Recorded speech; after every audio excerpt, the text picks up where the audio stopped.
राजनीति के बारे में आज अगर हम बात करें तो क्या है, धर्म, जाति, उससे ऊपर क्षेत्रवाद, बचा खुचा है तो गोलबंदी, कुछ अलग अलग विचारधाराएं एक साथ इकट्ठा हुई और फिर दबोच लिया वोट को। इन वोटों के संघर्ष में पिछले 3-4 दशक से बहुत मारकाट हुई है। बहुत झंझावतों के बाद देश में अस्थाई सरकारें आई। अस्थाई सरकार के बाद देश ने क्या देखा, क्या समझा, क्या जाना, ऐसे तमाम बातों को आज हम समझने का प्रयास करेंगे एक एकेडमिक राजनीतिज्ञ से। राजनीतिज्ञ क्यों कह रहा हूँ, इसके पीछे एक उनका अपना परिचय है, क्योंकि खेत की मिट्टी, ढेला, घास फूस, नदी, पानी, तालाब से होते हुए गोरखपुर विश्वविद्यालय में परास्नातक राजनीति विज्ञान में करने के बाद मेट्रो सिटी जाकर देश के तमाम नेताओं, प्रशासनिक अधिकारी जहां से निकलते हैं, वहां अध्ययन करने के बाद इवन प्रशासन में कई बार अपीयर हुए और उसके बाद भी नौकरी नहीं की। शायद राजनीति में जाना था, राजनीतिक मूल्यों को समझना था, इसलिए वो राजनीति में ही आए और उनका स्वागत हुआ अधिकार सेना पार्टी में। तो इस समय हम स्वागत कर रहे हैं और साक्षात्कार कर रहे हैं विनय रंजन तिवारी जी का, जो कि अधिकार सेना के राष्ट्रीय प्रवक्ता बनाए गए हैं। नमस्कार। विनय जी, आपका एक कि आप कैसे आए राजनीति में, उसके पहले आपने कहाँ से शुरुआत की, कैसे शुरुआत की, क्या इच्छाएं थी आपके बनने बिगड़ने की, और तमाम वो छोटी छोटी बातें, एक अपना एक छोटा सा परिचय जरूर दे दीजिए। मेरा प्राथमिक शिक्षा बिहार में हुआ, पूर्वी चंपारण में हुआ, जहाँ मेरा ननिहाल था। और ननिहाल में राजनीतिक माहौल था, स्वतंत्रता संग्राम सेनानी रह चुके थे नाना परनाना मेरे, और एक कुनबा था ननिहाल का मेरे, जिसके तमाम लोग स्वतंत्रता संग्राम में तो संघर्ष किए ही, आज़ादी के बाद भी भारतीय राजनीतिक क्षितिज पर छाए रहे वो लोग। भारतीय राजनीतिक क्षितिज पर, स्टेट क्षितिज पर सब लोगों का एक महत्वपूर्ण, सरकार में महत्वपूर्ण योगदान रहा। नाम तो नहीं लिया जा सकता, बहुत लंबा चला जाएगा। तो हालांकि मेरी रुचि शुरुआती दिनों में नहीं थी। शुरुआत में मुझे था कि मैं एक प्रशासनिक सेवा में जाऊं, और उसके बाद मैं अपने दादा के गांव आया, यूपी कुशीनगर जनपद के कर्णपट्टी गांव आया। मेरे दादाजी हाई स्कूल में लेके आए। वहाँ मैं इंटर तरिया सुजान इंटर कॉलेज से किया, ग्रेजुएशन और पोस्ट ग्रेजुएशन गोरखपुर यूनिवर्सिटी से किया। उसके बाद ये अधिकार सेना पार्टी का जब गठन हुआ, बहुत दिनों बाद जब ये आया प्रकाश में अधिकार सेना पार्टी, जिसके सुप्रीमो श्री अमिताभ ठाकुर जी ने एक दिन फोन किया और उन्होंने मुझे ऑफर दिया कि आप आइए हमारे साथ, भ्रष्टाचार, अन्याय और अत्याचार के विरुद्ध पूरे राष्ट्र स्तर पर एक नए समाज, नए राजनीतिक दल की रचना किया जाए, जिसमें तमाम जो अन्य राजनीतिक दलों की जो कमियां हैं, जो अपराधियों की भरमार हो गई है और अराजक लोगों की भरमार हो गई है, उससे ऊपर उठते हुए एक महान राजनीतिक दल की स्थापना की जाए। लोकतंत्र में पिछले जो 70-75 साल हो गए हैं भारत की राजनीति के, इसमें राजनीतिक पार्टियां भी यही कहती आई हैं कि हम भ्रष्टाचार के खिलाफ, अन्याय के खिलाफ आवाज उठाएंगे, और सरकार में आते ही वो उसी का साथ देने लगती हैं। कैसे अलग है अधिकार सेना? देखिए, ये मुद्दा बड़ा पुराना है। ये समाज में विभिन्न विभिन्न प्रकार के लोग रहते हैं, विभिन्न प्रकार के सोच विकसित होते हैं। सरकार में जो भी सरकारें आती हैं, उस सोच को सकारात्मक रूप देने का प्रयास करती हैं।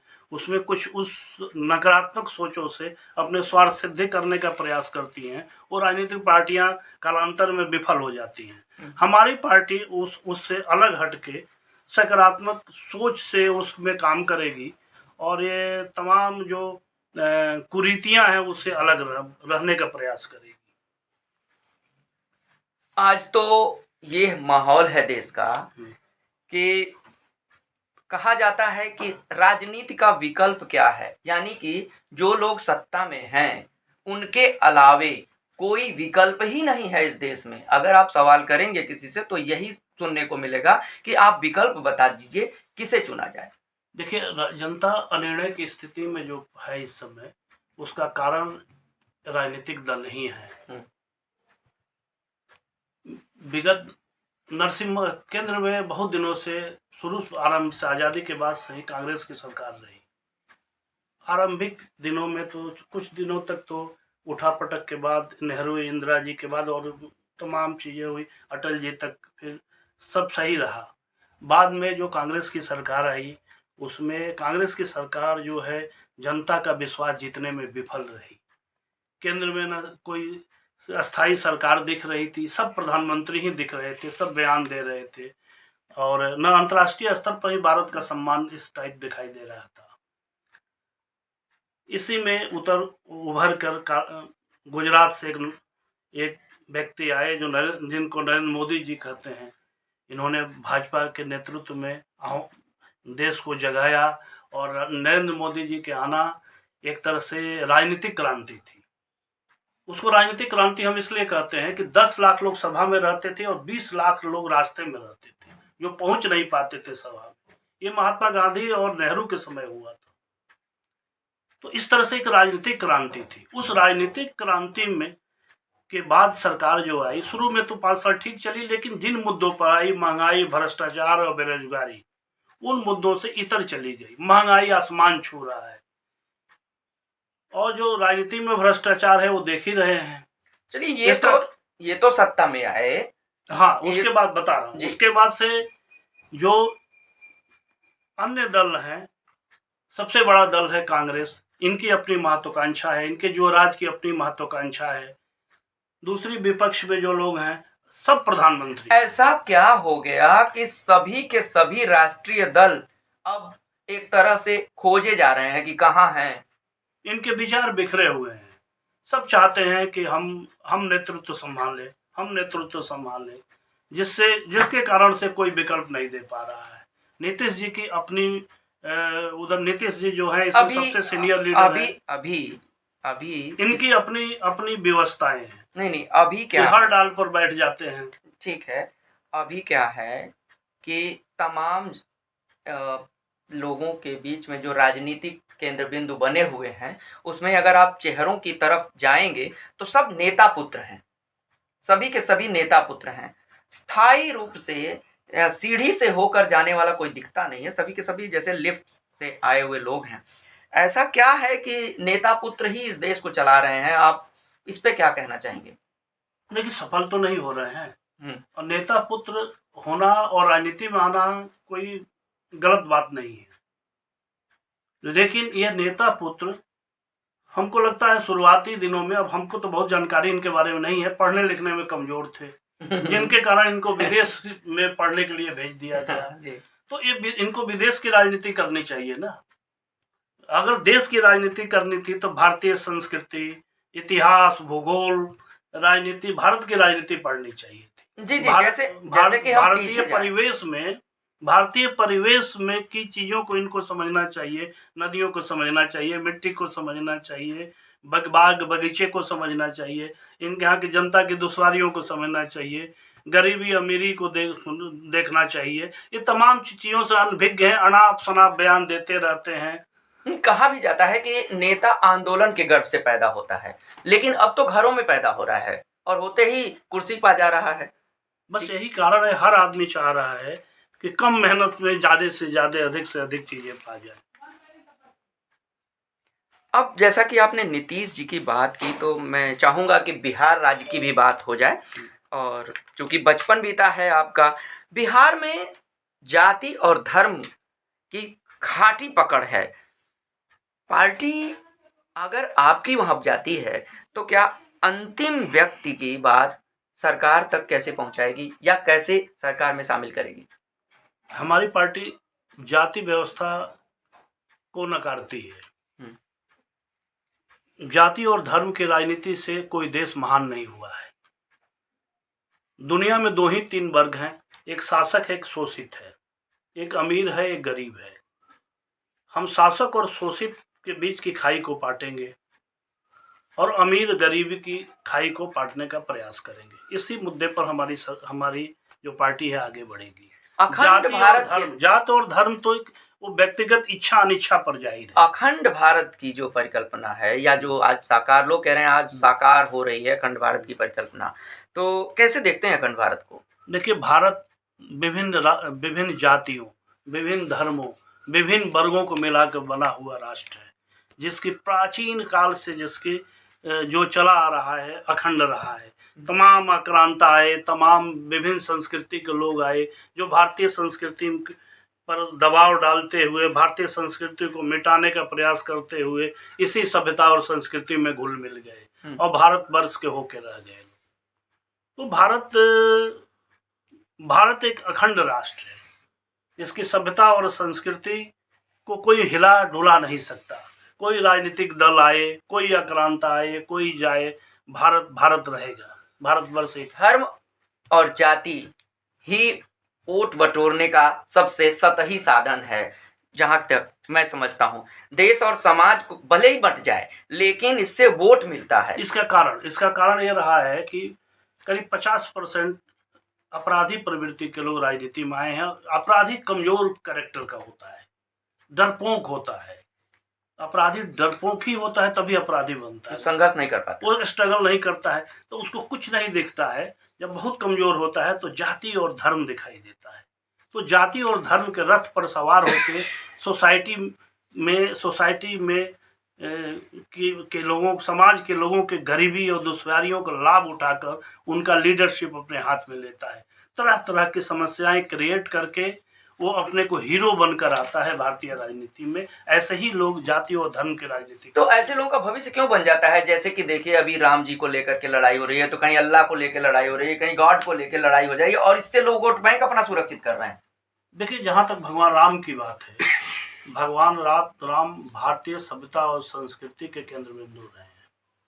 एक 80% जनता के वो सम्मानित देव रहे हैं। भगवान राम की तो यहाँ के लोगों के आत्मा में बसे। वो तो तमाम इस्लामिक देशों में आज भी पूजे जा रहे हैं, वहाँ रामायण होता है, हर जाति हर धर्म के लोग पूजा। बिल्कुल। तो भगवान राम पर जो टिप्पणी कर रहा है वो अपने आप को हाईलाइट करने के लिए, सस्ती लोकप्रियता के लिए कर रहा है। वह मानसिक रूप से दिवालिया व्यक्ति है, उसको कुछ दिन के लिए मानसिक चिकित्सालय में भेज देना चाहिए। लेकिन उनको तो यही लगता है कि वो वोट बैंक सहेज लेंगे इससे।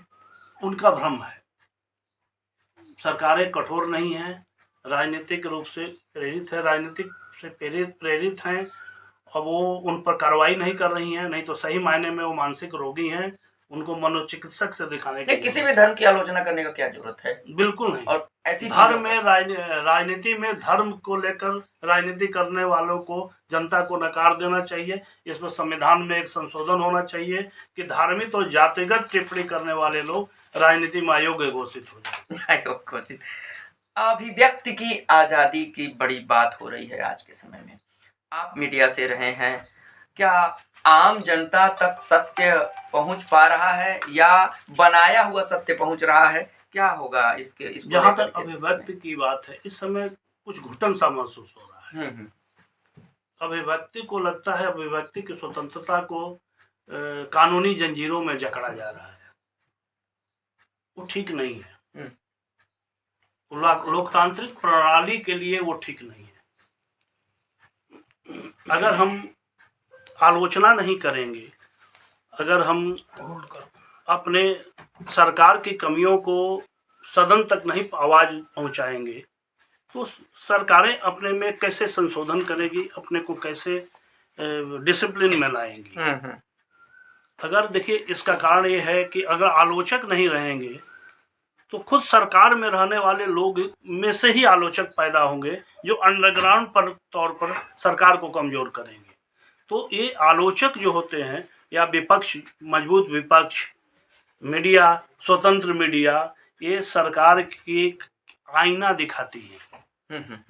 बिल्कुल, ये रास्ता दिखाती है।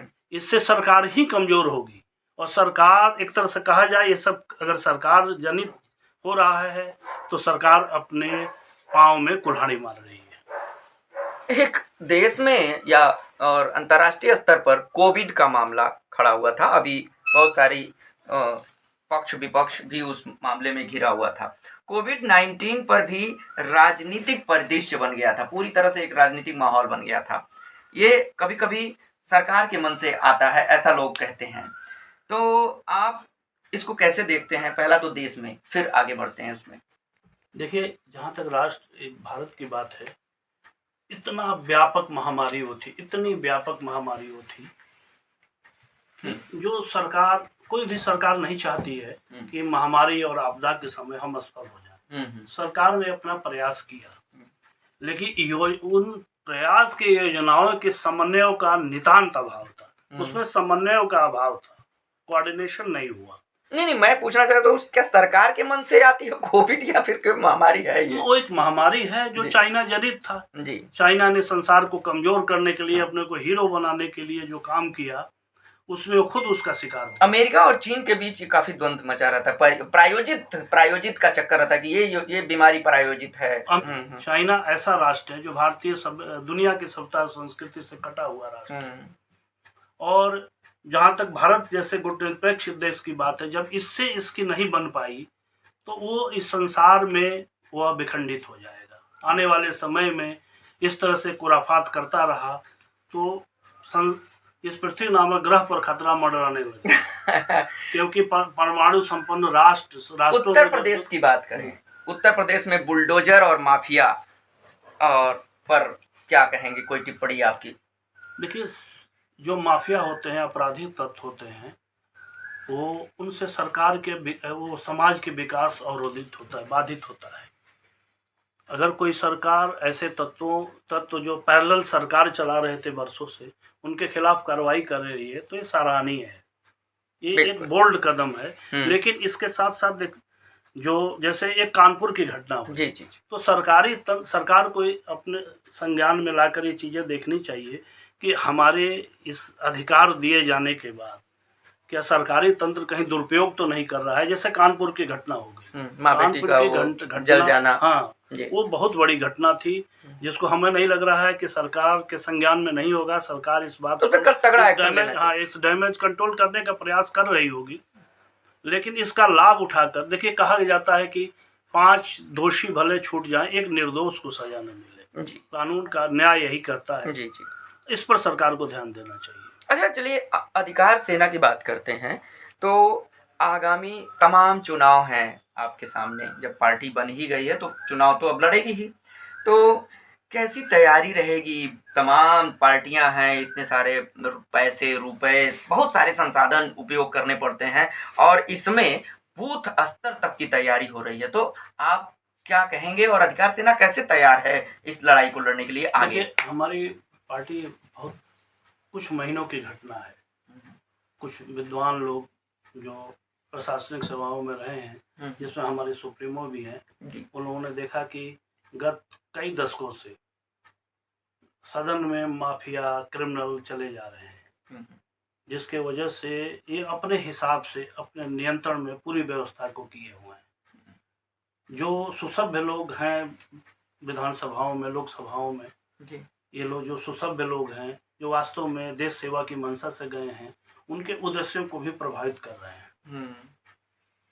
तो ये सोच के उन्होंने इस पार्टी का गठन किया कि हमारी पार्टी एक सकारात्मक सोच के साथ साथ आगे बढ़ेगी, और इसका पूरे हिंदुस्तान में लोगों ने इसका स्वागत किया। जगह जगह से लोग उत्साहित करते रहे, कार्यकर्ता धीरे धीरे हो रहे। अभी चंद दिनों की घटना है, अभी कुछ दिन पहले विधानसभा चुनाव 2 लोग लड़े भी थे, और आने वाले समय में भी लड़ेंगे।